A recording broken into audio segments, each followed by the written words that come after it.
My name is Patrick, and this is Everyday Tech. Everyday Tech for everyday people. And yes, I'm on the road here driving. I'm here in sunny Southern California. Actually, it's the evening time right now, so the sun's gone down. But I'm here driving in my first experience of an EV car. And I'm driving a family's car. I dropped them off at the airport, but I wanted to give you my first-hand experience of driving an EV car. And this might be a little bit different because this is not a Tesla. This is not like, let's say, a Nissan Leaf or anything like that.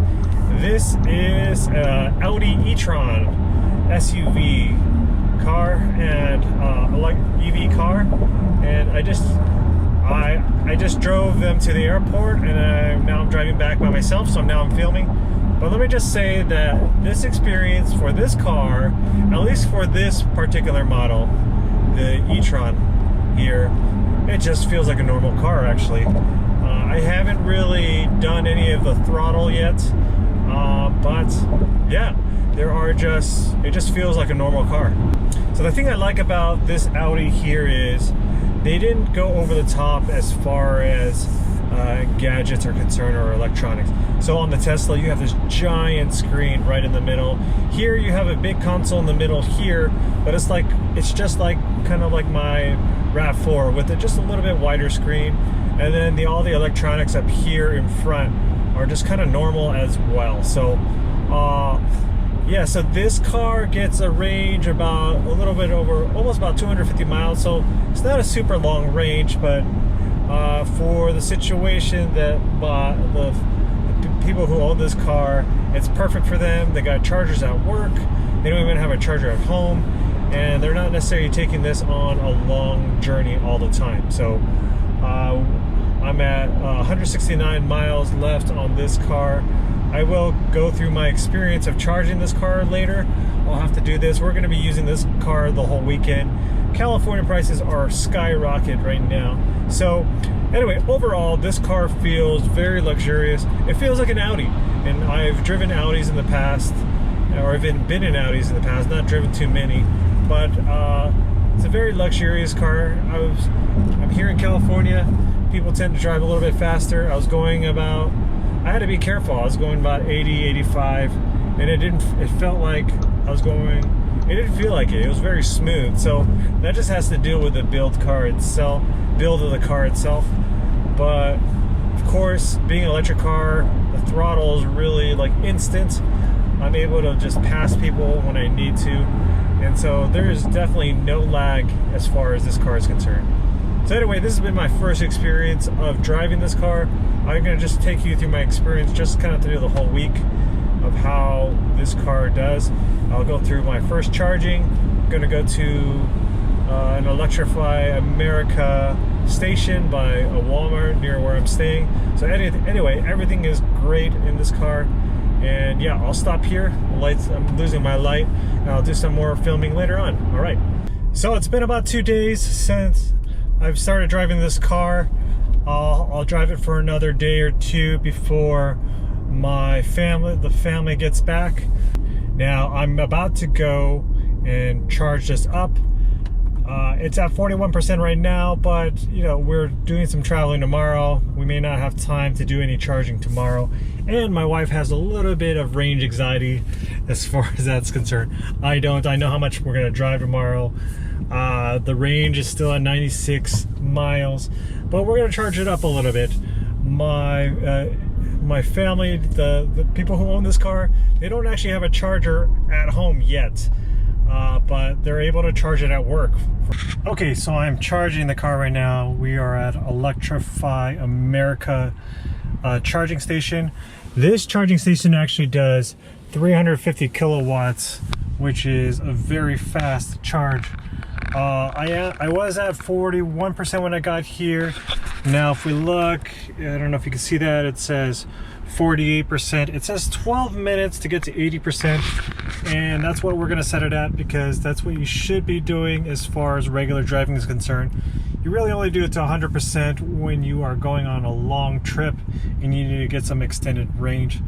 But yeah, I was wondering, I was at another station and the card reader wasn't working, so I was just wondering why. I thought I was doing something wrong, but this is a very fast charging station. So I was only at 41%, but you know, to do this in only like 10-11 minutes, I could just run into the store right now and get something and then come back and I'm good to go. But yeah, this has been a good experience so far. I'm just in the car waiting right now, and I'll show you what it looks like on the outside. Okay, pretty straightforward. I basically came to this charging station. As you can see, it says 350 kilowatts of power. And so far it's costing me $3.87. I've only been using it for 4 minutes. It's at 53%, and I basically just put it in there, and then if I can go as a guest or as a member. So if I'm a member, then I could just tap my phone with the Electrify America app. If I'm a guest, I could just tap my credit card, and basically I just used Apple Pay and tapped anyway. So this has been a good experience so far. We'll see how much range I get out of this. Current charge speed is at 147 kilowatts. This says it does up to 350, and so I think the Audi here can only do up to about 150, which all the stations here do. Most of them do up to 350, but this one does up to 150. So here are some final thoughts of my first experience of driving an EV. I would say driving was great, and no doubt this is the future of cars. Everything will be an EV, but the main question I have is concerning the infrastructure. I went to charge it. My experience was kind of a mixed bag here. I had to go to 2 charging stations because the first one, the card reader, didn't work, and then I went back the next day. I went back a couple days later to top it off again. I went to that same charger that was working for me a few days before, and the card reader wasn't working. So then I had to go to a bunch of charging stations to see which one was working. And then the interface on some of them, the card reader was working, but the interface was stuck on the screen. I couldn't get past that. So that's something they have to really work on for people to get comfortable with using. So you know, if you're on a long trip, well, you want to feel comfortable that the next charging station is going to work, or else you might be stuck someplace. And the last thing I'll mention is about cost. Well, I'm not an Electrify America member, so that would have been, the price was a little bit more expensive. I probably would have gotten a 25% discount of being a member. So I would say my overall, like the first time I charged it up, it costs $14 to $15. Which gave me about a 90-mile range more.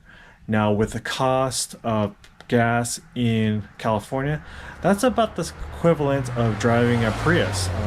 90 miles is about 2 gallons. So, you know, it'll come out to around $7. So really, you really need to have membership at some of these places.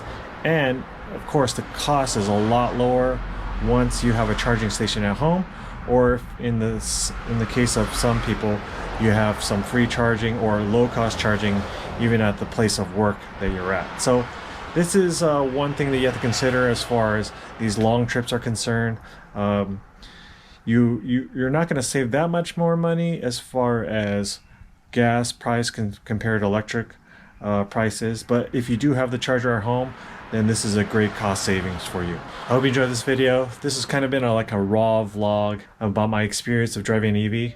I filmed this all on my GoPro, so the audio is not that great. The video is not as good as it usually is, but anyway, we'll do what we have to do.